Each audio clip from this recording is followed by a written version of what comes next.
I'm gonna, it's kind of misleading. It says natural cancer supportive approaches. Um, I want to give you an overview and an understanding of something that's different than what you get. Okay. So, oh, I'm missing something here. There we go. I got to put this up first. Unfortunately, due to the legal nature of practicing in a non-licensure state for naturopathic medicine, this presentation and the concepts of what we teach with bioelectrochemistry should not be construed as a form of diagnosis, treatment, cure, or prevention. Additionally, these using concepts contain, they can, in this presentation, they can challenge some current accepted medical views and are not intended to replace, scrutinize, slander, or condemn any medical or accepted health viewpoint or association that upholds those beliefs. Hate to say that, but that's the world I live in. Okay. I'm going to give you kind of an overview of an environmental awareness, just really quick. I'm going to talk about understanding what naturopathic medicine is. I want to talk about some practical health considerations, and then I'm going to say why we are different, what I do a little bit different, and then I want to make sure that we're able to answer any questions, because I know if you're going to say, hey, what can I take or do, I'm going to give you a little different viewpoint on how we look at natural medicine. Darrell Misak, it's who I am. I graduated West Virginia University Pharmacy School in 1992. I went to Duke University Medical Center. I practiced as an clinical rounding oncology and general medicine. So in pharmacy at Duke Medical Center for 3.5 years before. While I was there, I kind of realized that, hey, we're not really helping these people heal.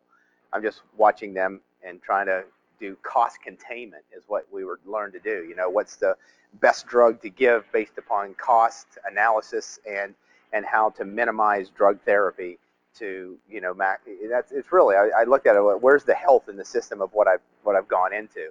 And then I came across this thing about natural medicine. You may have heard of Julian Whitaker and his newsletter. Anybody heard of him? No? Okay, Julian Whitaker is this medical doctor who's done newsletters for years, over 20 years probably, and he mentioned these naturopathic doctors. They're doctors who are trained in how to diagnose but use natural-based therapies for treatment. And so that's kind of what you think natural medicine is, right? So instead of taking these drugs, what herbs or what homeopathic or what food do I eat instead of taking a drug as a replacement? I want to kind of go and give you a little different viewpoint, because it's not a treatment of disease. Why Pittsburgh? I grew up in southern West Virginia, and after going to Duke, I went out to Portland, Oregon, and I studied naturopathic medicine for 4 years, and I did compounding pharmacy while I was out there. And while I was doing compounding, I learned all that hormone therapy and all that kind of stuff. My wife, I was from Somerset, and her family reunions were three family reunions a year, and it wasn't a family reunion of 10 people; it's a family reunion of 130 people. And so I'll never forget the first time when I was dating her in college, we came home. She's like, I went to her house to meet her parents, and she's like, hey, a couple of the families getting together at a restaurant. I'm like, oh, okay, what do you expect? 6, 8 people, right? You're gonna meet some family? Yeah, they had a whole room booked out. There was over 30 people there, and I'm just like, what? What? And so it was a whole. So why are we back in Pittsburgh? Because moving from Oregon, my wife's like, hey, I want to be near family. And so in reality, to try to make a living, in something that's really not accepted very well in the East Coast with natural medicine, Pittsburgh is where we ended up. Mission: educate, serve, impact, observe, restoration. That's kind of, what we do is teach people. And we try to, if you learn some of the concepts and see what I'm trying to teach tonight, that's what we do. We observe restoration. You can't treat, cure, prevent, or diagnose, okay? And so my vision is, impacting both local and worldwide health. I just got back from Portland, Oregon, and the reason I was out there was to take some of the concepts of what I have learned back to my profession. And now they want me to come back. They're like, hey, we got to get you back out here because we want you to teach us this, So it's really kind of fun to be on that edge. National concern. Hey, this is a Gallup poll in 2009, actually, But, it said, hey, if you read these, what percentage of Americans really have a concern about pollution of the drinking water, pollution of rivers, lakes, contamination of water by toxic waste, air pollution, the loss of our rainforest, greenhouse global warming effect? I think nowadays a few more people might be worried about greenhouse global warming because we're starting to see some serious weather changes. But look, we're talking anywhere from 30 to 60% of people said, hey, I really worry about that. A lot of them say, do we really need to? Then we go out and we look at Pittsburgh, which Pittsburgh is located right here. This is called the toxic release inventory. If you go to the Center for Disease Control and at the CDC, they have what's called the TRI, the toxic release inventory, and they have maps of every state. And each one of those little round circles right there represents some form of chemical plant, electrical plant, something that affects and drops stuff into the drinking water, okay, that can have an effect on the water that you and I are bathing in, consuming in. So where in Pennsylvania is the worst place to live? Look at that right there. Yeah, yeah. Yeah, and then we got the rivers all flowing down here. Okay, so hey, here's Pittsburgh. A few years ago, and what do you see there? What you don't see is the sky. And so air quality. Pittsburgh ranked #1 in worst air quality and fine particulate matter. That's the one we should most be concerned with by the American Lung Society in 2008, in 2009 rather. But they were 12th in 2000 or 7th in 2012. 2015 last year, they're now 9th in round particulate, year-round particulate that we're breathing, 10th in short-term, and 25th in ozone pollution. So what do you notice there? We're getting better. They actually are doing some things to try to improve the air quality, right? However, look at this. Pittsburgh region does not meet federal health standard for fine air particulates ever. Allegheny County fails across the board every year for fine particulate matter. And what is that? We're talking 2.5 microns in size and smaller. So you take a hair, which is about 70 microns in size, and you take, this is 10 microns going around that hair, and we're talking about something 2.5 to make up 5 of those. So we're talking about super fine particulate matter from driving around from the roads, mostly from the 50 or the 100 coal-producing power plants within a 50-mile radius of Pittsburgh. Most of where that's coming from. Yep.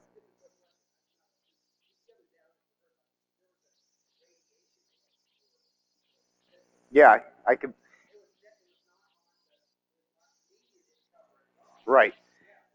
So if you want to learn more, you can go buy a little Gauss radiation meter, and you'll learn that you don't get away from it. It's everywhere. It's in this room. It's constantly. It's just sometimes you get an area. So what does radiation do? Causes aberrant changes in DNA.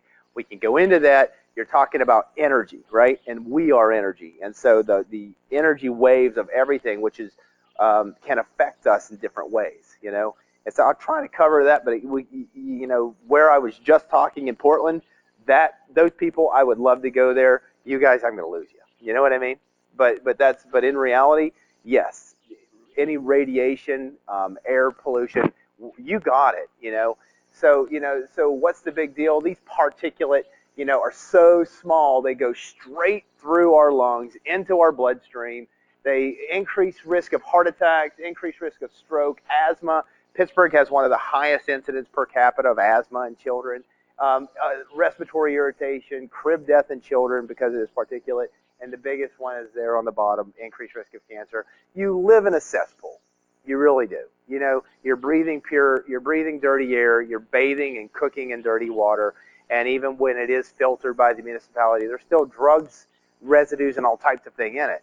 So what do we do, So first, what is natural medicine? We're looking at something, and there's these principles called, natural medicine is defined by a set of principles. So it's not what do I take instead of my drug? It's looking at, vis medicatrix naturae, the healing power of nature, that things get better on their own given the right system and right environment.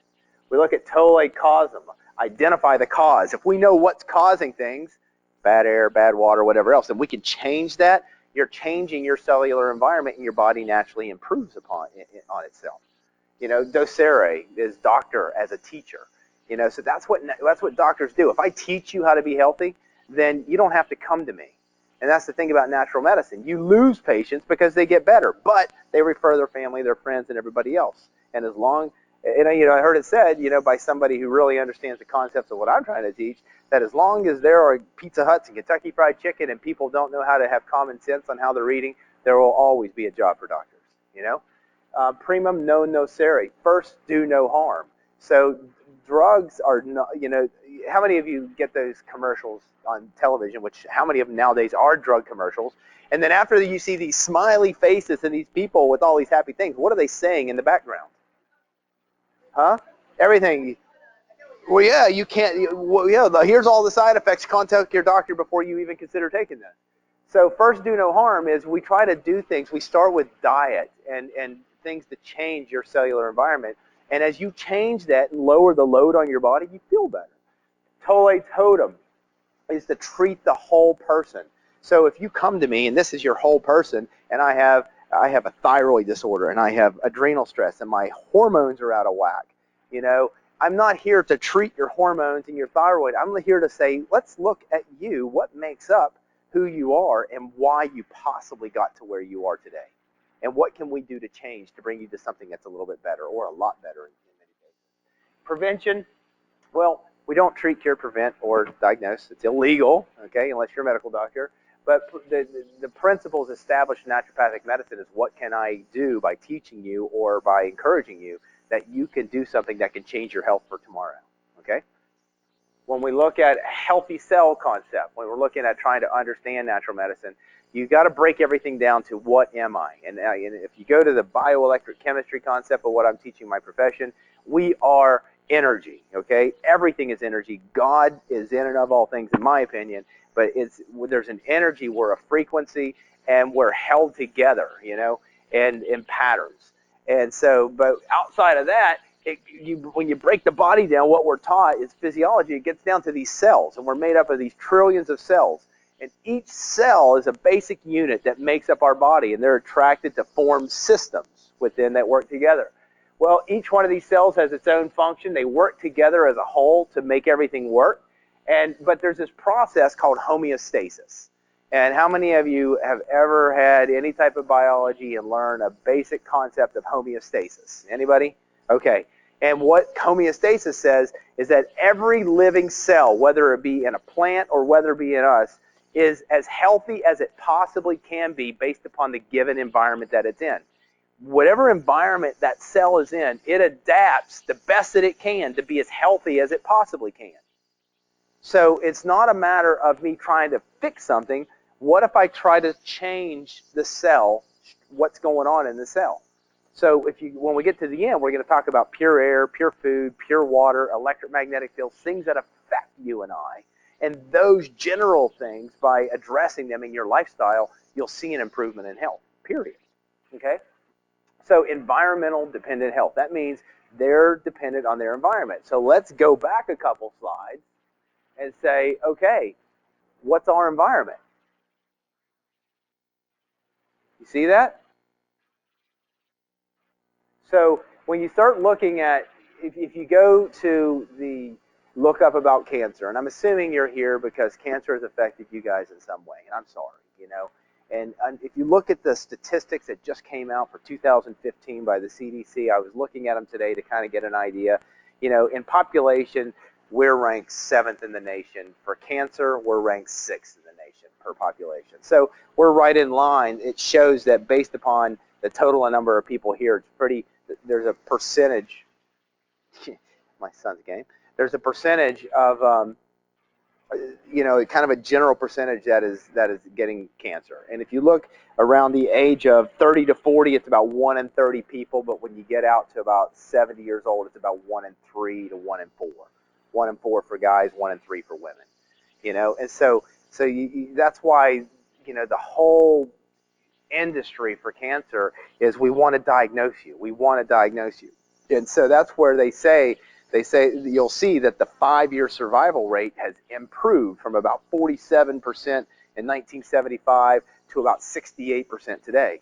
And they attribute that to earlier diagnosis. Hey, if I can figure it out earlier and you're still going to live about the same number of years, hey, you're going to get that 5-year survival, which is considered a cure in their book. Let's redefine what a cure is, right? And so if we can find it sooner, and then they say that the treatment has improved. But I haven't really, if you really look at statistics, I can see a response, but I haven't seen a cure as you and I might define it. And that's where what I say, don't believe me, because I'm not here to go against what is in the industry, okay? But what I teach is, hey, let's look at the healthy cell concept. Let's look at a bioelectric chemistry. And what this says is that the body is energy. In my opinion, hey, we're made in God's image, which is pure energy, right? But we're formed from the soil. And if you're non-Christian or don't believe in the Bible, I'm sorry. But if taking that as a basis, if we're made from soil, then when you look at the composition, if you go ashes to ashes and dust to dust, and you're left as a pile of ashes, and they're analyzed, what's there? 60% calcium, 24% phosphorus, 12% potassium, and about 85 trace minerals make up the last 4%. Okay? If you break everything down to ashes, that's what's left, is a bunch of minerals. And so the efficiency and the ratio of those minerals dictate how much energy can be produced, because everything's electromagnetic. And so if you figure out, hey, what's the ideal ratio, then you move towards getting more energy from your food than what your body's consuming, so you're not in a state of breakdown. Because if you're ever consuming more energy than what you get on a daily basis, something's got to give. And in today's day and age, where epigenetics, which means that something changes in the environment that affects your genes and how they express themselves, that there's so many factors that come in that we could turn around and see associations with specific vitamins that aren't working in your body anymore, or specific minerals and all these other things. But bottom line is your efficiency of your body is based upon how much your body can handle, and whether you are exceeding what you're getting in energy than what you're getting from your food. You have to get more energy from your food. It sounds complex, but there's some basic ways of how we just improve your body's ability to do that. So a basic unit of energy is called cations and anions. So everything that you see, everything you understand, this whole universe that we are part of is made up of positive and negative charges, okay? And those positive and negative charges realign themselves to make atoms and then make matter and everything else. And so if you understand that your body is all cations, and what I teach, and that there's certain foods like lemons, if there's any one food that you should eat every day, it's a lemon, because lemons are anionic in nature, and they're the only food that's anionic in nature. And what they do is they stimulate your liver to improve, that stimulate your liver to be able to make enzymes that make all the chemistry go around. They help you to digest, and when you put a bunch of anions and cations, it's the friction between them that generates energy, and that's what we are made of. If you go back to Einstein, E equals mc squared. Energy is matter with a constant of light. That matter, or that energy, is heat and electricity. And when you do something like lemons and you add this cationic load to your diet, and if I'm talking over your head, please tell me. But what that does is it improves that ability to pull energy from your food. And it improves your liver's ability to digest it. And so it improves how you feel, a bottom line, okay? So when you look at these basic units of how the body breaks down, I start teaching what minerals you specifically need based upon how they are. And it sounds complex, but when you come to me, it's like, hey, let's do an analysis, and then we're going to turn around, and based upon that analysis, it's telling me this is what you need to improve your energy efficiency. Okay, so where you could turn around and say, oh, I thought he was going to talk about what do I take for natural supportive approach. And I just want to get the concept out of your head of what do I take to feel better. It doesn't work. Does that make sense? It's what do I do? Where is my lifestyle or my environment affecting how I feel? So there's some basic diets that I'll do for people, and all of a sudden, boom, they lose weight, they feel better, their head wakes up, they can think, they don't go to the refrigerator and say, what did I come here for? Why did I come into this room? And then they see something like, oh, that's what it was. That's a sign of low blood sugar. That's a sign of potassium deficiency. And we start identifying, and when you look and understand people's chemistry, you start knowing what they specifically need. And we start supporting them with what they need to move them to a healthier state. So everything, this whole chemistry is energy efficiency. Is the more efficient that we can help your body be, the healthier you're going to be, because you're going to gain more energy than what you use. So it's based on mineral balance, okay? So what minerals play a role, and that's why I was talking about high bricks gardening.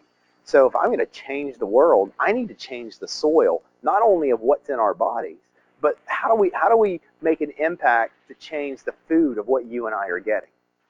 So at some point, I don't know how many of you guys keep up with the media or you read things on Facebook, but unfortunately, there's been about 17 natural doctors who have mysteriously died in the last 7 months.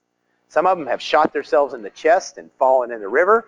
Some of them have been shot in the chest by themselves. Every one of these are called suicides, and found in a woods. One of them, he was a 75-year-old guy that had 39 grandchildren. He jumped out of his window of his hotel when he posted the day before, a great post, on Facebook on how things were going and everything.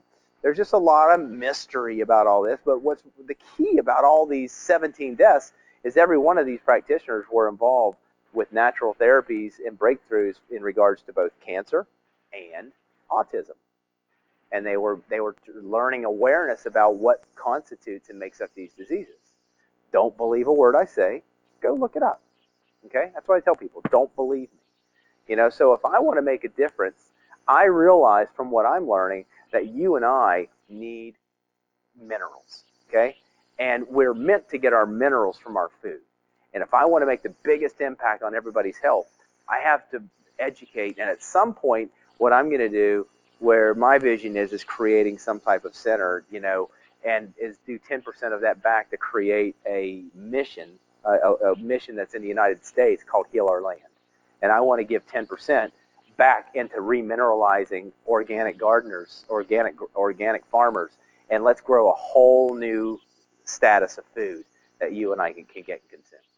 And then, hopefully, I'll be like her and have my own public chef and say, hey, just cook this food for me, So, but in essence, right now, we don't get what we need from our foods. So if you're asking, what do I take? There's some basics that we need. Minerals is what it is. And now there's a lot of stuff coming out. It's like, calcium is bad for you for heart disease and things like that. And in reality, calcium is probably the most important mineral you need. It governs all the other ones. It makes up 60% of your body composition. But when I'm teaching people chemistry, I learn what calcium is specific for you based on your chemistry that your body will accept. And when you're looking at it, the best calcium for anybody is calcium phosphate. For especially older people, it'll rebuild your bones. That's what your bones are made of, is calcium phosphate. And when you get a pH imbalance, because pH is the alkaline acid aspect of your body buffers acids, which sugar and red meat and all these certain foods will cause our bodies to shift to. And where does it pull the buffer from? Our bones, calcium phosphate. And it neutralizes the acids in our body by using our bones. And so that's why as we get older, what are we all dealing with? Osteoporosis or osteopenia. Is because we're dealing with a net calcium loss. Yes, ma'am? We do. I completely agree. But at this current time in our history, you're not going to find that unless you know some really good local growers who are actually putting minerals back in their soil. Yeah, I use the best, the calcium gluconate and calcium phosphate. Calcium phosphate's hard to find. It's a product called Mincol, Mincol. Okay, if you look up online about Mincol, you'll find it. It's a company called Daily Manufacturing. A couple a day. It's not much. It's 200-300 milligrams of calcium. I'm not telling you to take 1,500 like they tell you, because your body in today's day and age, we're so toxic. I find that people can't tolerate that high amount of calcium. But it's called Mincol, Mincol, and calcium gluconate. Calcium gluconate is a neutral form of calcium that everybody's body and chemistry will accept. What do you buy in the stores? You buy calcium citrate and calcium carbonate. Now, those are very alkalizing calciums. And the problem is many people's chemistry don't always accept it. And so it's good for some people, but if you know people who are getting deposits and they're growing fatty tumors, or they're getting bone spurs, or they're having something like that, what that is a misutilization of calcium, because your body won't waste the energy and it'll deposit somewhere where it shouldn't be. And what happens when we hear about arteriosclerotic disease? What the heck is that? That's where our arteries form get blockaged by what? Calcium, right? That's what they tell you, cholesterol, and it binds up with calcium to form these blockages in our arteries. And so if you're not getting the right forms of calcium and you're eating way too much salt and your blood gets thick, yes, that's exactly what will happen. So as you learn some basic principles of how to drink enough water and how to not eat, and learning what foods are appropriate for you, you start, all of a sudden, your body just starts getting better. And it starts utilizing these things. And you start noticing, hey, the tension's gone, and other things start happening. And I start losing weight and whatever else. So energy, it's an energy efficiency dependent on mineral balance, sugar, and pH control. Okay, sugar is a major issue in our country, okay? In reality, you could probably eat about 3 to 5 pounds of sugar in a year and you'd be okay. The problem is if you go and look at how much sugar Americans are eating, it's probably 3 to 5 pounds every 2 weeks.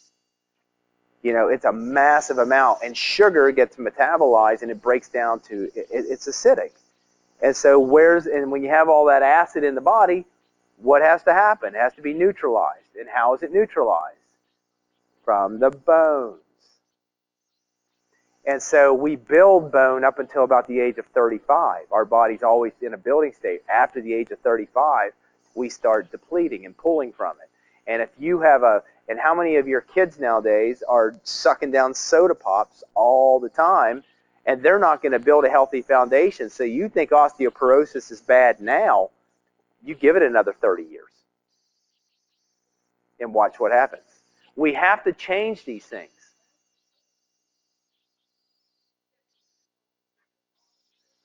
Yeah. Exactly. Exactly. I'm getting a sip while. No. I could tell. That was delicious. That was just plain delicious. Um, I so so sugar control. So the primary organs. When I'm sitting here talking, and again, if I get over and you say, hey doc, you got to bring it down to where I am. But the primary organs that we have to deal with for health, if there's any breakdown that occurs in the body, there's always a breakdown on the level of the liver. The liver is you support the liver or you die. The liver is the last thing to go. It takes every molecule that you consume and it turns it in to something when it's digested and it goes into the blood. It goes straight to the liver and the liver sends it where it needs to be. Okay, and it neutralizes the toxins to make them water soluble, so you pee them out, or it drops things into bile, so you poop it out. So I teach people you have to pee, poop, and sweat more junk out than what you accumulate. And the older you get, the harder it gets, and we gain weight. We gain it right here, okay? Because this is hormonally active fat. And hormonally active fat has higher incidences of breast cancer and colon cancer and all of these other nasty diseases associated with them also. So what I'm trying to say is we don't treat disease, we don't prevent disease, we're trying to teach something to where disease just doesn't exist because you're in a healthier state. Okay? So sugar regulation means, hey, do you need sugar every day? But it's supposed to come naturally from our foods. And so when you look at it, certain people are fast oxidizers where they break down food faster, and other people are slow oxidizers and they break it down slow. And if you tend to gaining weight and thyroid disorders or things like that, you're probably a slow oxidizer. You'll be fatigued. You'll feel better in the evenings. You don't feel like getting out of bed in the morning. You'll crash between 11 and 2 o'clock. You might get frontal headaches that are about right here because your sugars are crashing. There's just the chemistry says you'll have these symptoms. And if you're a slow oxidizer, you need vegetables, lots of them, and you need a little bit of fat and not a lot of meat because you don't break the meat down. So having bacon and eggs is not for you at all. Having bacon and pork, I'm going to tell anybody you should not touch pork. Pork is a negative energy food, and it is just the worst to consume for anybody.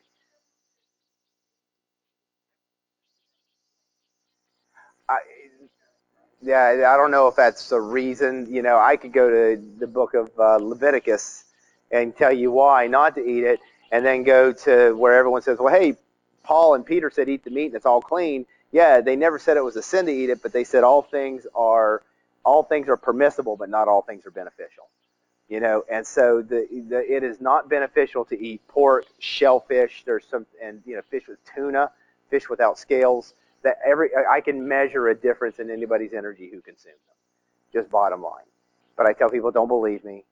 Either test it out, or go read why I'm telling you to do this. So when you look at sugar regulation, you do need sugar. And people who are crashing and like falling asleep, and they got, you get in a cycle, and you'll go for the coffee, then you go for the chocolate, okay? And they get in a cycle to try to keep their sugars maintained because they can feel themselves going in a crash. What I would tell you to do is, number one is I'd have you mix like 4 ounces of juice and water it down to a quart, and after breakfast, sip that over the next 4 to 5 hours until lunchtime.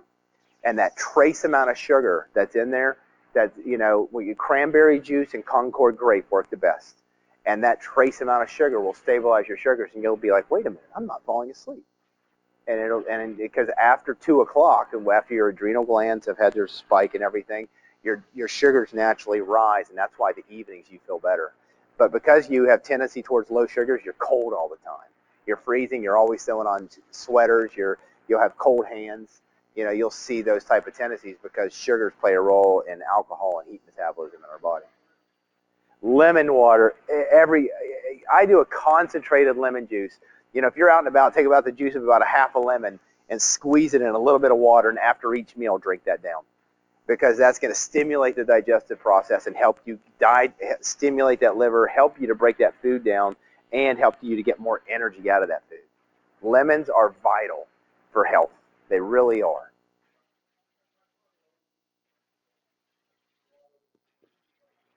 Yeah. It's fresh squeezed is still alive. Okay, it's been shown by a guy who's doing testing that after about 12 hours, after you squeeze that lemon, that anionic energy, I told you that lemons were the only real anionic food. After about 12 hours, that anionic energy has gone down to nothing. So by about 4 hours, it's about 25% reduced. So if you squeeze it the night before, by the time you're drinking it the next day, it might still taste like good sweet lemonade, but it's not the same. It's not the same as you consuming it to help you to digest. You need to squeeze it and drink it. Okay. So I would I would try to do about 1 lemon to 1.5 lemons a day. In reality. And it's good to take about a half a lemon and squeeze it into a little bit of water after each meal, especially at your age. Because once you hit 50, like yourself, then you're going to see then you're going to see that your ability to digest goes down. Okay? And sometimes you'll eat and you'll feel like it just sits there and I don't need to eat for a long time anymore. It's because it's not getting digested the way it should, and that lemon's really going to help that along. Okay? So sugar regulation, so for controlling sugars is key. So if you eat a food that you're allergic to, your sugars skyrocket, and then they go so high that you get brain fog. It's the opposite of frontal headaches. You get rear headaches, you feel foggy brain, you're like, that's the biggest thing. You get really warm, and hot flashes are associated with sugars going high, so you'll see you'll be the one kicking off the blankets at night because your sugars are naturally going up, and when you're time for bed, like, just let me have my feet out and my arms out, and I don't even want to be covered. I'm so hot, and that's someone whose their sugar has a tendency to be going too high. I teach people breakfast for a queen, lunch for a king, dinner for a pauper. So your evening meal should be your smallest meal because you don't want to generate all this energy while you're just sitting around watching television or playing games or something, and you're not using those calories. But during the day, we were meant to eat and have that energy to get us through our day, and because our sugars naturally come up in the evenings, you don't need those big meals. And so plus, if you eat a big meal and your sugars go up, you won't sleep well. You'll wake up in the middle of the night to pee a couple times. You'll wake up a little groggy the next day.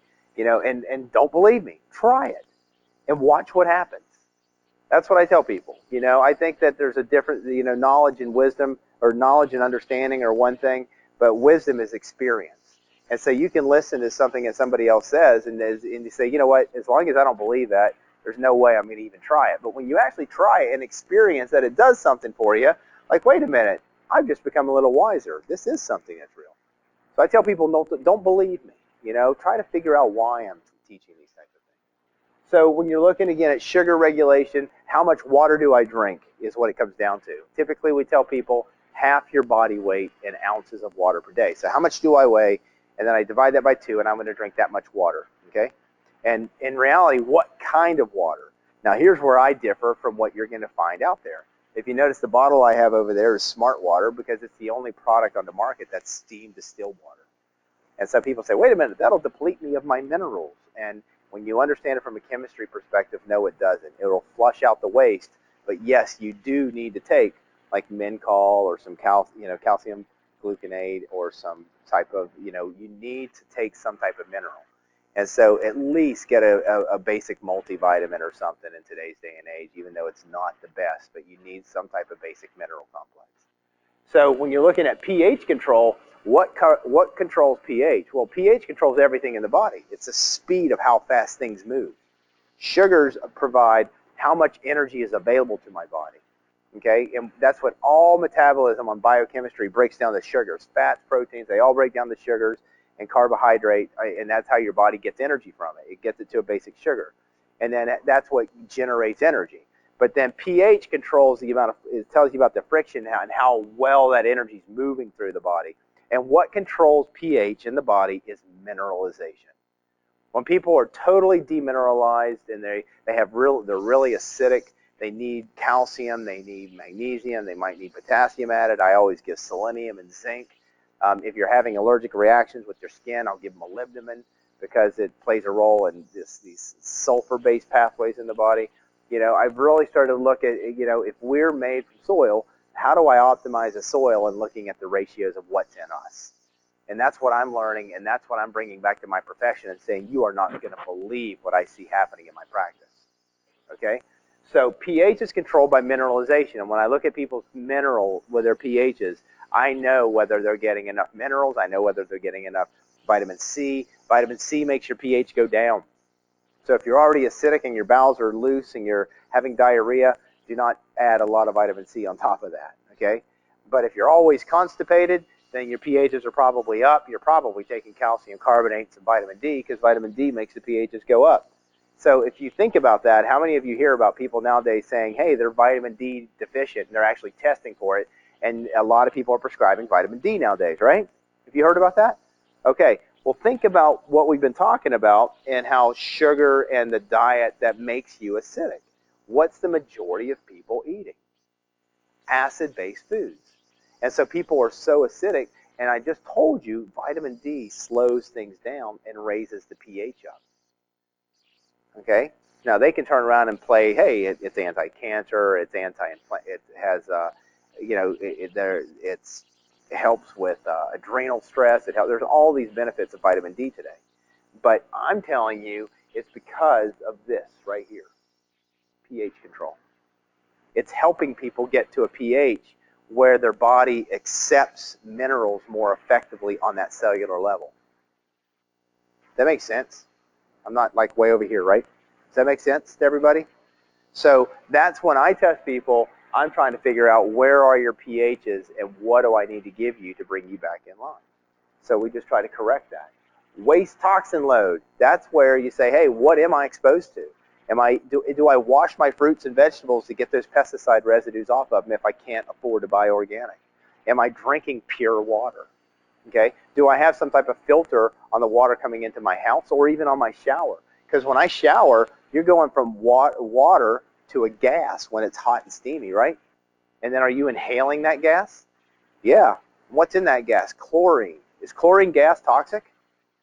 Yes or no? Okay. Is there chlorine in your tap water? Heck yeah. So there's shower filters to remove chlorine and that type of thing. In reality, if you can afford it, they're about $2,500. You can get a whole house water purification system, and filter everything that's coming in. I can't afford it. I don't have one. One day I hope to, So, but do I drink distilled water? Heck yeah. And so, but it plays a role. I could sit here and talk about fluoridation. There has been no physiological need, or, if you look at science, fluoride is something that is not needed by the body to exist. And yet they did show that calcium fluoride back in the 1950s, that calcium fluoride helped mineralization. But what they turned around and found is that the byproduct of the machine industry is sodium fluoride as a toxin. And they say, hey, we need to do something with this. So what's everything that you're doing nowadays with dental products and all this other stuff? It's fortified, and our waters are fortified with sodium fluoride. Don't believe me. Look up what sodium fluoride is. It's a toxin. And there was a doctor, Senator Delaney. I don't know how many of you lived in uh, Pennsylvania back in 1975, but there was a Senator Delaney back then in 1975. He actually proposed to the U.S. Congress, we should not fluoridate because, look, we can show a linear progression of the incidence of cancer where fluoridation has been put in the water.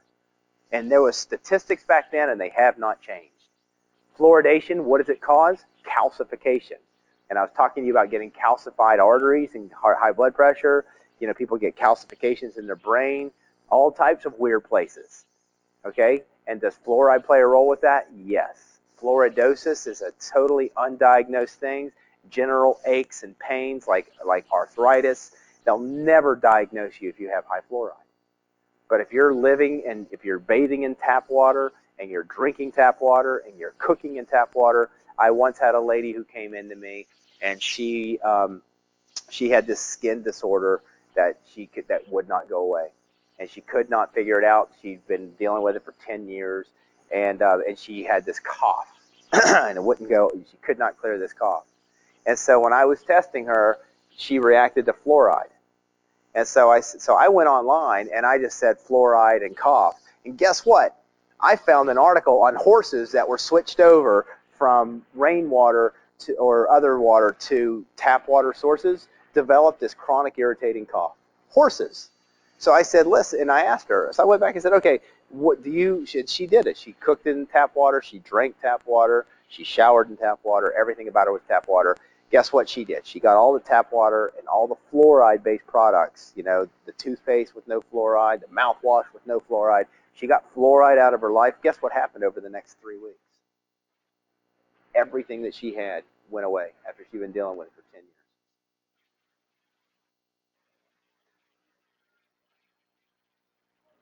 Yeah, but reverse osmosis is as pure, near as pure as distilled water. It's good to energize it. It's been shown that if you can vortex water, so even if you threw it in like a blender and went and then turn it off, it puts energy back into the water that can actually transport things. Some people have little magnetic vortexers and things like that, but they say that the energy in the process of doing reverse osmosis removes the potential energy for that water, and it's good just to give it a good spin before you consume it. Okay? So pH control. Oh, go back. pH control, waste toxin load. Hey, what am I getting exposed to?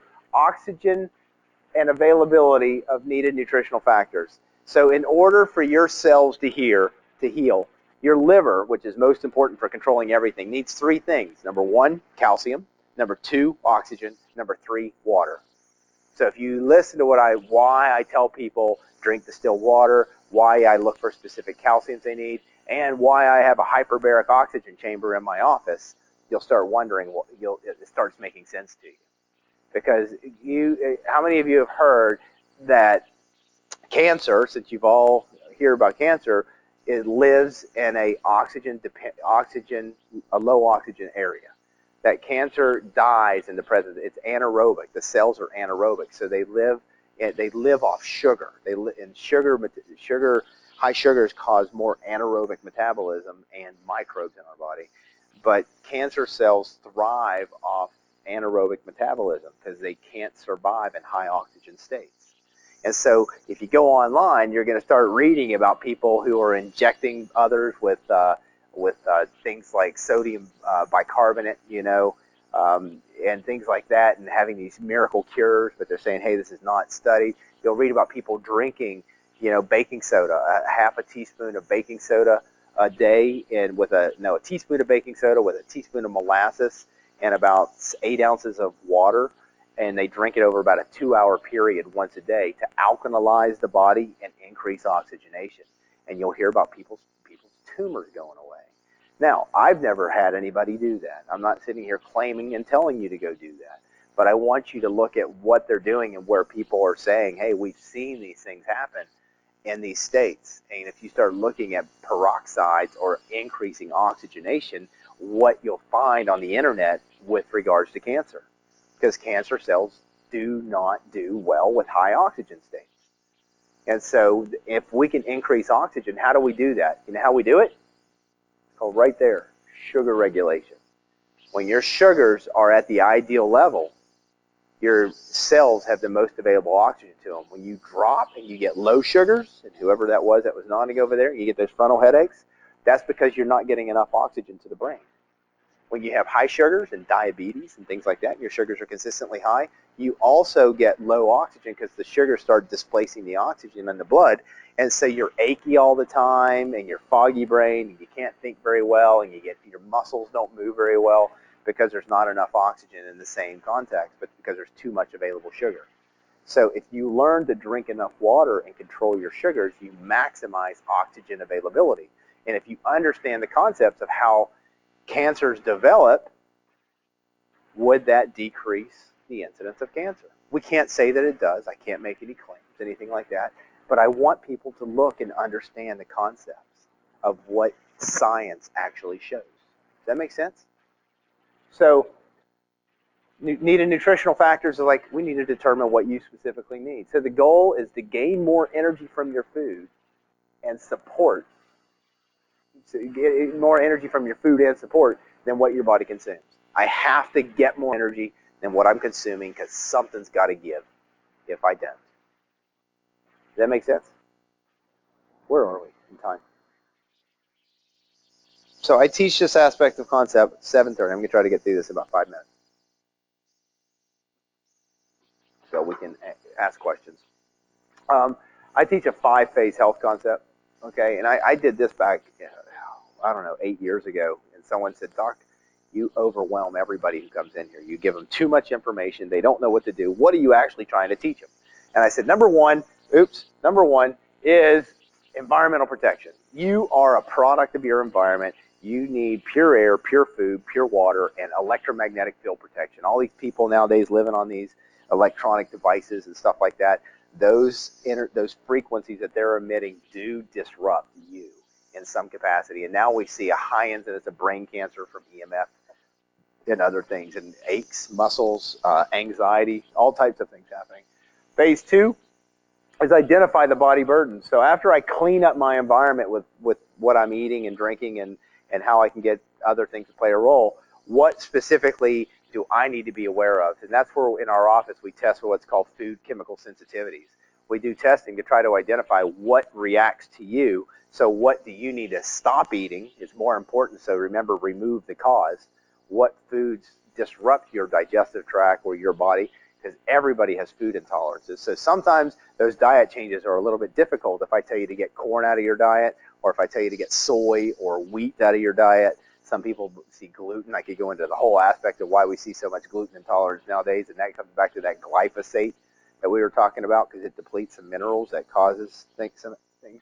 But identify, what are your food sensitivities? What do you need to stop eating? What environmental factors are you possibly reacting to that might explain why you developed what you have? Does that make sense? So if we can identify them. Number 3 is support and rebuild. What specific nutrients do you need based upon your whole makeup, that where you're showing some type of deficiency or inefficiency, right? Phase 4 is detoxification. So think about this. If you clean up your environment, okay, I'm going to take all this junk out of my body or stop being exposed to it. Then I'm going to identify specific foods or environmental factors that I react to, and then I'm going to identify them and get them out of my body, or stop eating them, or out of my what I'm consumed. Then I support my body where it shows need for. What's going to naturally happen? Phase 4. Your body's going to start getting more energy than what you're consuming, and you're going to detox. And you know what I call detox? Short-term crappiness for long-term happiness. Because it's not fun. Detoxing is not fun. You feel like crap. All those aches and pains, they come up. That you get rashes in some cases. You get diarrhea. Your body just starts dumping stuff. And it's really kind of gross sometimes. And when you really start detoxing, you don't want to go out. Woo! And then you stink because it comes out of your pores. Your body just realizes it starts dumping this thing. But we do, different types of therapies, colonics, you put a little tube up the bottom and you flush out the colon.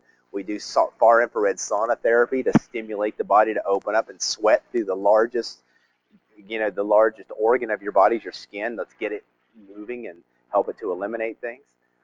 We do different therapies to kind of do that. And phase 5 is maintain and goal setting. I call it self-awareness. Phase 5 is, hey, I become aware of what's going on with me, and when it's not right, I need to go back and look at what's not right. Why am I not where I am? So I can go back up here somewhere and address it and figure out what do I need to change. So this is interesting from 65 BC.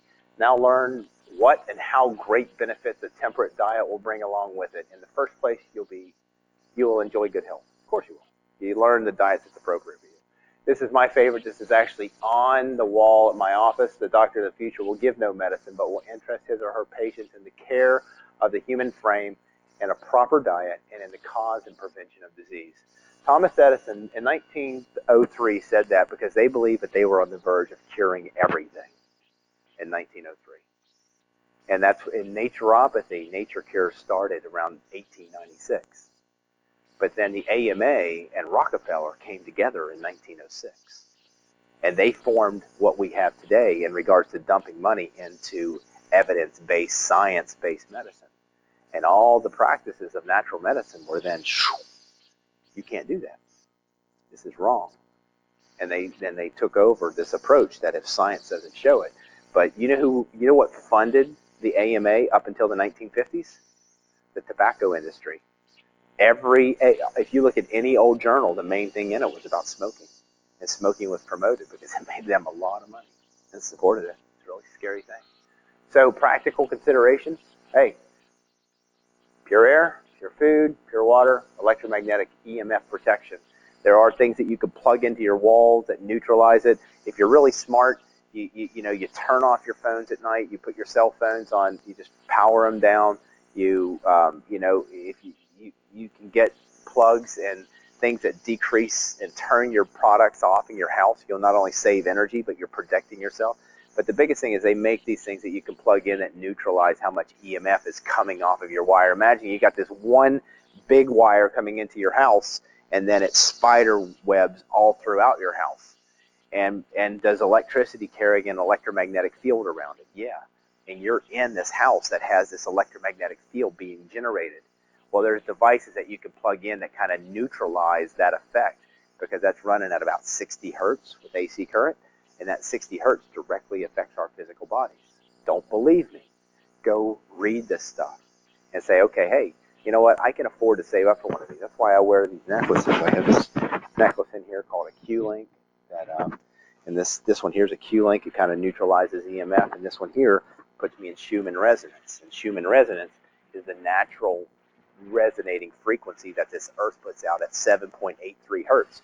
And modern medicine science says, guess what frequency the brain optimizes and works at? 7.83 hertz in Schumann resonance. So I never take this off. I sleep in it, I shower in it, it doesn't come off on me. And if I do take it off, I can feel that it left my body. Don't believe me. These things have money back guarantees. Buy one. If you don't like it, send it back within 90 days. They'll give you your money back. But once you do, you'll be like, whoa, where'd my headaches go? Or whatever. It's amazing how you feel different when you start protecting yourself. So health is lifestyle. Okay, and unfortunately, it can be an expensive lifestyle because of what our economy has done with food and everything else. So identify your personal health and life mission. So I have my patients journal, write in. I think you're only allowed to write positive things in your journal, by the way. You never write anything negative because it helps you to learn to identify how positive and how good things are.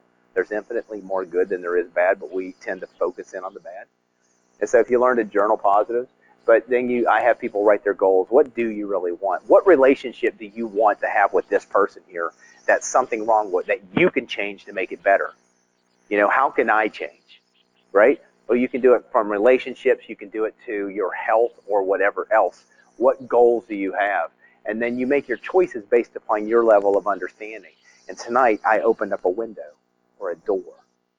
And each one of you have hopefully caught something of a different understanding that's going to say, hey, I'm not going to believe a word that guy says, but I'm going to see why he said it. And I'm going to start looking into some of that stuff. Because if you do, I'm going to tell you, you'll find something that you never realized that you could have, health. And as you get older, if you don't have health, what do you have, right? Okay? So experience health, pass on wisdom. And so if we can just teach people to make a change, it can change everything. So how are we different? Number one, I'm a private group. And so the Ninth Amendment of the Constitution of the United States protects private group industries from persecution, and you have freedom of education. So in order to come and see me, you actually have to join a private group, because what I teach goes against what you're going to get in modern medicine. And the purpose of the government is to protect the public from people who are teaching something that's outside of accepted domain. And so if you agree that everything that the government and our school system is teaching, then go to the modern medicine, to the traditional doctors for everything. Okay? But if you want to hear something different and get a different understanding, you might end up in my office. Okay? Analysis versus diagnosis. I do not diagnose. There's no reason to. What's a diagnosis? A diagnosis is me saying, I think you have this, so let's take this. Because you can go to 5 doctors and they can all give you a different diagnosis and give you a different pill. I'm doing an analysis to say, this is where your chemistry is. Based on this, this is what I think this is what's going on in you, and this is what I know you need. Does that make sense? It's different than guessing what it is. Why guess when you can be sure, right? Leader in the field. It's kind of weird to accept yourself as becoming a leader, but what I have to, if I want to change this world, I have to get a leader mentality in my brain, right? And so we can, there's things that we have visions of doing, and I've got one that there's no way that I'll ever be able to accomplish it without God. It's just it's falling together. I just, when I went to Oregon and I taught the concepts, they want me to come back and teach. And they offered me an elder position. I'm like, okay, do I look that old? They're like, no, an elder as an educator. And creating the first naturopathic hospital in the United States. And they're working on that in Colorado. And they want me to come and be a part of the board. And I was like, wow, no way, really? And I said, I'll do it if you give me keys to your house in Hawaii whenever I want to go. She's like, sure, I'll do that. Okay. So supportive therapy. So when we're talking, I have these relaxation therapy. I have colonics, colon hydrotherapy to flush out and wash your colon out and help the body eliminate a little bit more effectively. Sauna therapy, hyperbaric oxygen. I have other things that I can't really talk about. We teach health and observe restoration.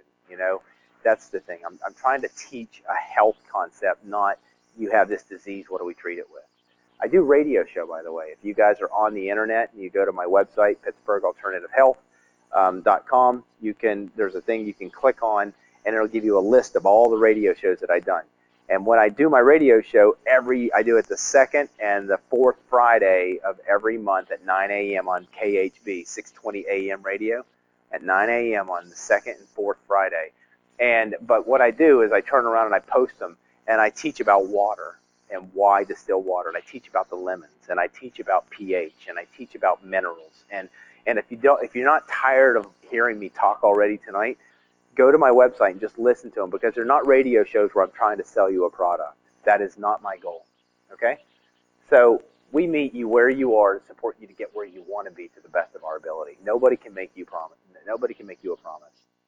And legally, I can't even tell you what I have seen in my practice in regards to cancer, because you can't make claims, okay? But what I can tell you is that if you choose a natural lifestyle, you will improve the quality of your life across in some capacity. So, I have worked with multiple cancer patients, and we have seen some things that are quite amazing in my opinion. So that's kind of it, and that leads us up to questions, and they told me you had till 8 o'clock, and I gave you 18 minutes. That's pretty good for me.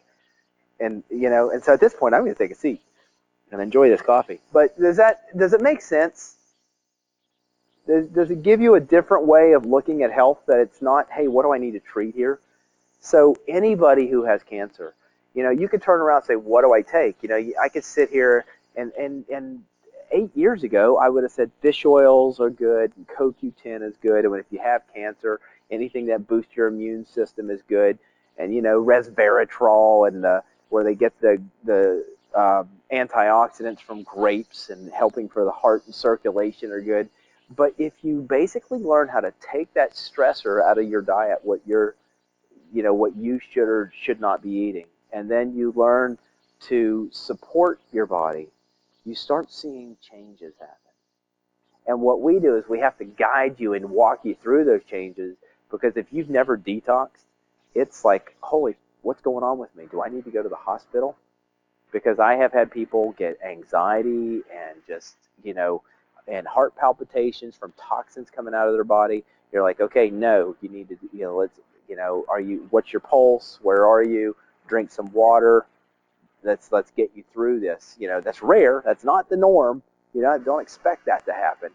But, detoxing, depending on what you've been exposed to, is in how your body's able to detox. So when I look at the chemistry, the first thing I do is I get you to a point where I know you can detox, where I can see that your chemistry is starting to remove some stuff. Then I stimulate it to come out a little bit faster, and we do some therapies and stuff like that. And so we start supporting the body a little bit more aggressively. But you got to get somebody to a functional place, because it takes about 6 to 8 weeks for the body chemistry to adjust to where it kind of stabilizes, and now we can start doing some things a little bit more aggressively. It took how many years to get where you are, and 6 to 8 weeks really is not that much time. But you go through sometimes a little bit of diarrhea, then a little bit of constipation, and as the body starts shifting on how it's addressing things and adapting. And some people get gassy and bloaty, and you have to give probiotics, and it depends on what's going on how we meet you. But there's no magic pill. I'm sorry. I wish there was. There are some things. I'm actually working on a thing called vitalometry, because they found in 2009 the Nobel Peace Medical Prize was given to these physiologists for identifying this thing called telomerase activity, or DNA, to prevent it from shortening, so it increases, so it's anti-aging. And guess what? All the compounds that have that telomerase activity are natural compounds.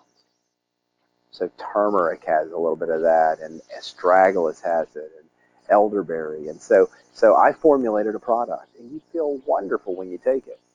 But, okay, I'm so busy. Now that I formulate it, I have to start a whole new company. I have to do a website.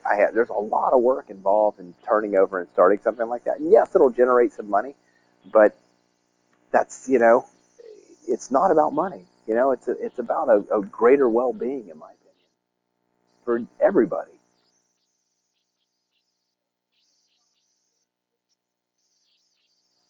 The first time they come is I'll give we'll do, I like to do food sensitivity testing, food and chemical. Let's see what you're reactive to. I do live blood microscopy. I do a prick of your finger, put a drop of blood on a microscope, and then we look at the cells, and it's like a visual picture of what's happening. Is there a lot of oxidative stress? Is there signs of specific nutrients being deficient? Is there signs of your white blood cells being elevated because there might be a viral or a parasitic concern, from certain things going up or down? And so it gives me a visual of what's going on. And then we always do a urine and saliva test. We're going to look at your sugars, your pHs, the salt levels, how well your body's putting out bad cells, and nitrates. Are you breaking down your proteins? And we look and see how the body's working. And then based upon where it is, we say, okay, we tested you for these foods. I want this out of your diet. Don't eat these foods. Based upon this chemistry and your weight, this is the amount of water that we want you to consume, and this is the way that I want you to eat based on whether you're a fast or a slow oxidizer. Do you need to eat high vegetable, low fat, or do you need more protein and fat and low carb, like a fast oxidizer? Fast oxidizers are always looking for something to eat. Sugars, they're eating all the time, and they never gain weight. They're always skinny. They're just go type people, and they need food. And so you stabilize them by eating fats and sugars to stabilize their blood sugar, so you maximize oxygen. So what I'm teaching you is the diet that's specific for your chemistry. And once you figure it out, and then we start giving supplements to move the chemistry where you want to. Okay, it might be some basic B vitamins, it might, but it's always minerals. Always minerals. It's just I got to pick which minerals are right for your chemistry. And then we say, okay, I'll see you in 2 weeks, and we're going to check your chemistry. And okay, I'll see you in 2 or 3 weeks. We're going to check your chemistry because we tweak it. We see how you're responding, and when things come up, and we address them as they come up.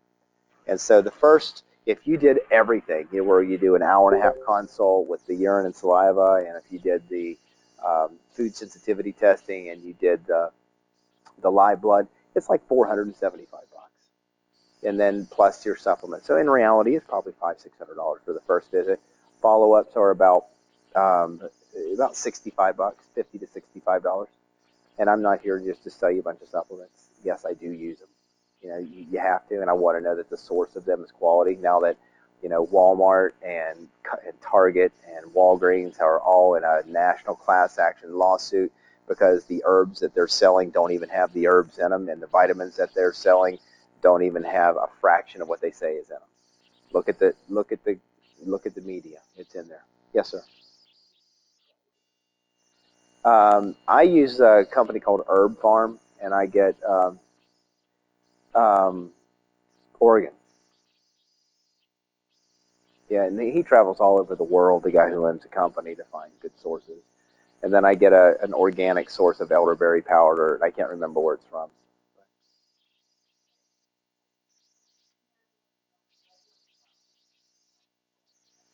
I don't. They were not on that list. If you go and look up, vitamins not having, I know Walgreens and I know CVS and Target were all part of that national lawsuit. And there's a list there, and I don't know if the Vitamin Shop is on it or not. I don't buy anything from them because sometimes the Vitamin Shop is selling something cheaper than what I can get it for. And so I have to question when I have a nutrient that if I know that I'm getting a guaranteed product and it costs, me, $60 and we sell it for $90, to get it at wholesale, and yet the vitamin shop is selling it for $35, I have to say, how can they actually afford to put it in there? So I don't, I found companies that I know meet a standard, and that's who I buy my stuff from. And I do look for the best price that I can get on them. So most of the supplements, most basic mineral supplements cost for larger bottles a maximum of maybe $30. Usually they're about 14 to 18 to $20, but you're going to be taking a few. So in reality, how much does monthly supplements cost? It depends. Initially you might spend up to $200 for supplements, but this bottle will last you for 4 months, and this one's going to last you for 2 months. And so after you get that initial supply and maintaining it, it varies. I can't sit there and say what you need until I know what your chemistry says you're in need of. That makes sense? It's the second and the fourth Friday at 9 a.m. Second and fourth Friday of the month at 9 a.m. on 620 a.m. radio, WKHB. I did grab some brochures from the office, and one of these brochures is basically explains naturopathic consultation, and the other one says live blood microscopy and cell system analysis. It's basically a way of um, looking at the blood, looking at some markers of what's going on in the body.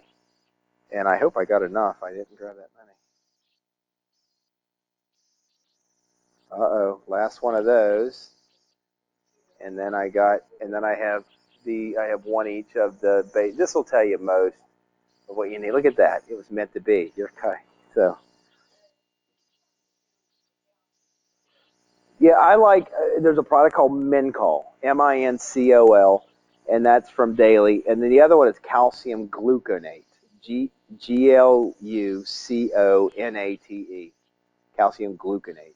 And that's a neutral calcium that anybody, even children, will accept and utilize.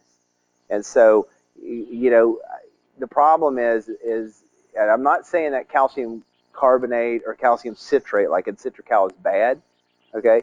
But it's not always used by everybody. You know what I mean? Citrates are typically well absorbed forms but I know those two forms everybody can use based on chemistry. Gluconate, Gluconate. And usually, I probably give people about 500 to 600 milligrams of calcium in those two forms, which isn't bad. Maybe 500 or 600. It's not a whole lot. And sometimes less, depending on their chemistry. With meals. Always with meals. Minerals are always with meals. Yeah. Yes, sir.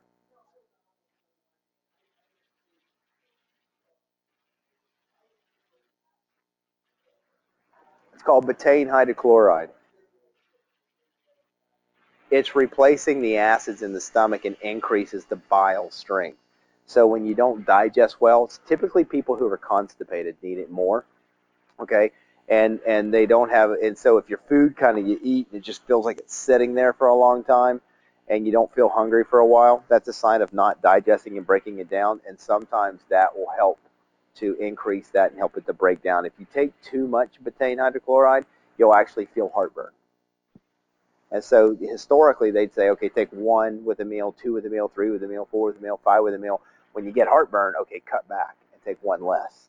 I typically tell people take one or two because I'm trying to identify what diet's appropriate for them, and usually one or two just helps them until their pH of their saliva comes down to where it ought to be.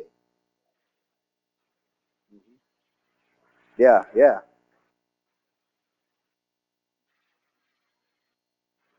Vitamins, whole food.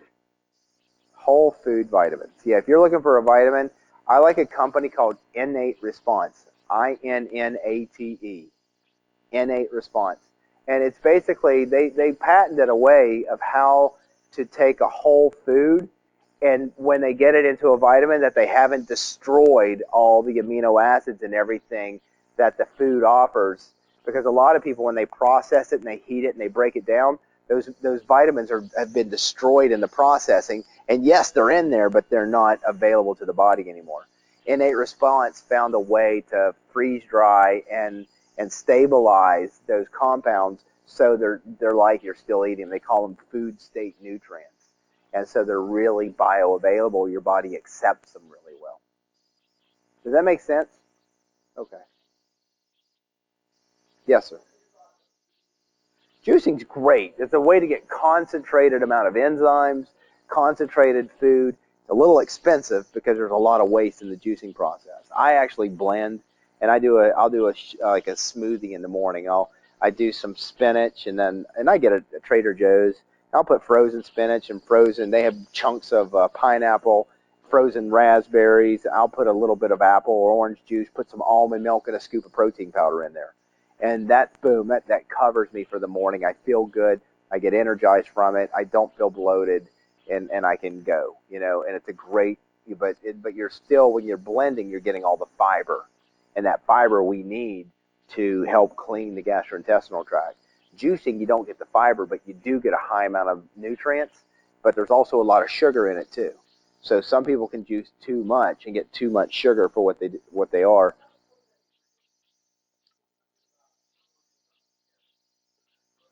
The carotenoids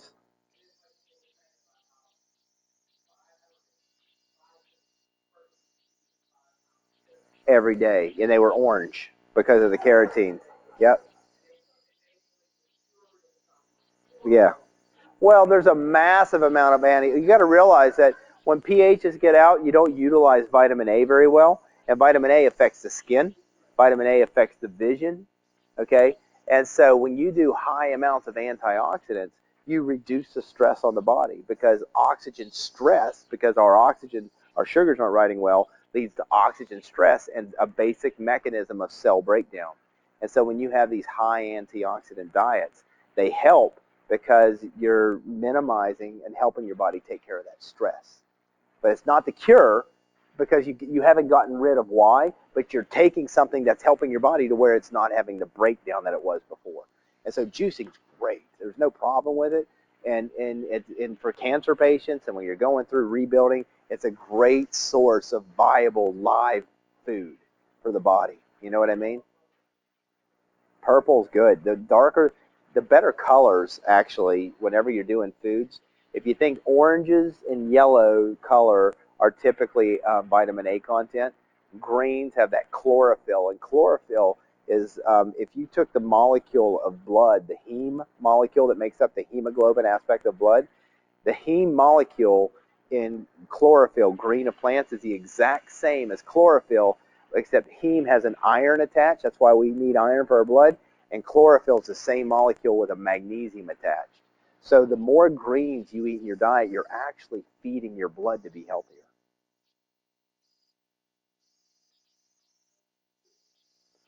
I use a hemp pea and brown rice protein mix.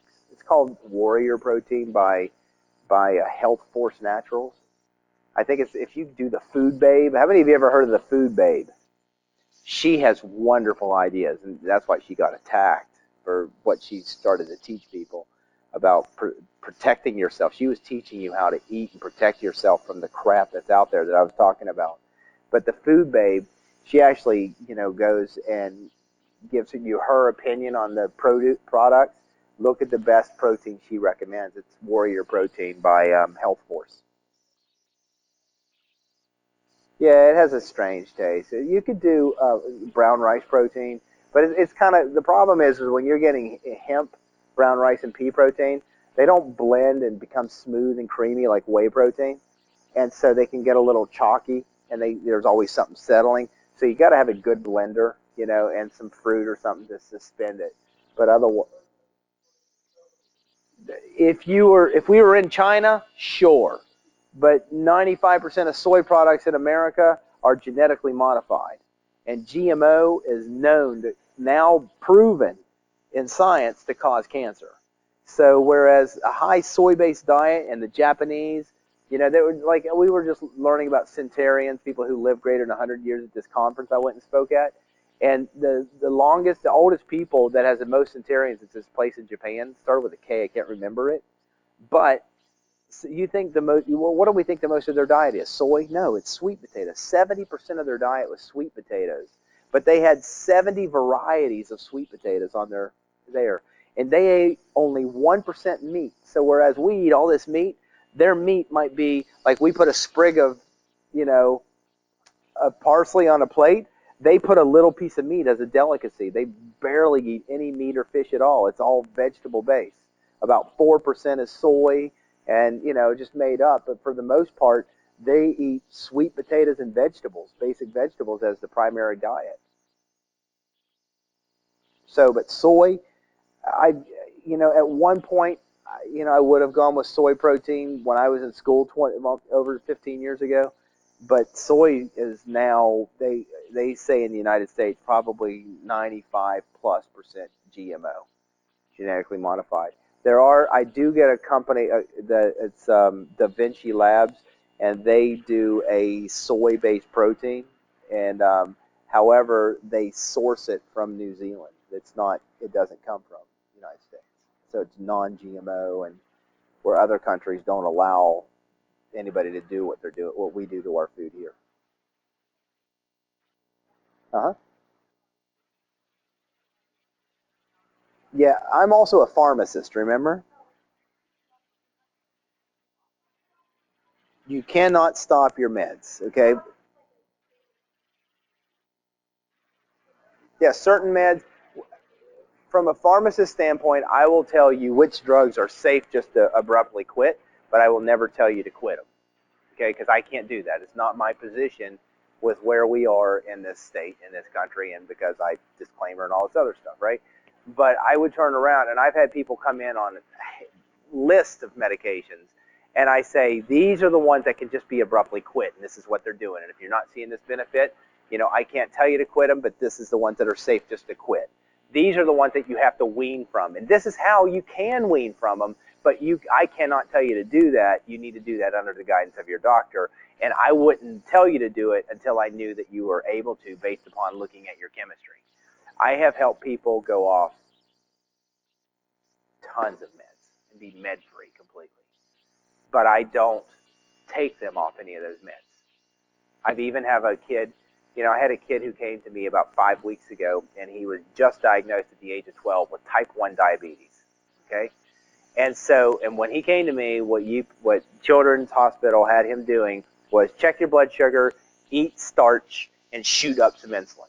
And he was on 45 units of insulin a day in 3 weeks. Now, not that I took him off insulin, because I can't legally do that, right? But in 3 weeks of doing diet changes and guiding them of what they need to do and how they need to approach their doctors, that boy is now on 4.5 units of insulin a day. He does 1/2 to 1 unit after each meal, and he does 1 unit of Lantus insulin at bedtime. In the meantime, I've been helping him deal with viral loads, supporting his chemistry, and just figuring out, I think he had a virus called Coxsackie virus. If you go look up Coxsackie virus and type 1 diabetes, you'll see that people can get a virus and that it can affect the pancreas. And so I was helping him clear a viral load, and his need for insulin went down. And you know what the biggest thing that bothers me is? Children's Hospital said, whatever you're doing, keep doing. But did they ask what he's doing? They didn't care. Whatever you're doing, keep it up. That doesn't make sense to me. Any other questions? So if you'll have me back, I'll talk again as long as you're going to cook food like that. But hopefully, my thing is just to get the word out, and this is, it's rare that you can actually get me out of my office to do these lectures. And a lot of time it's for big populations, a lot of more people, and I love coming out and doing these. So I hope it was something that opened up some awareness and give you guys some hope on how to look at health from different viewpoints.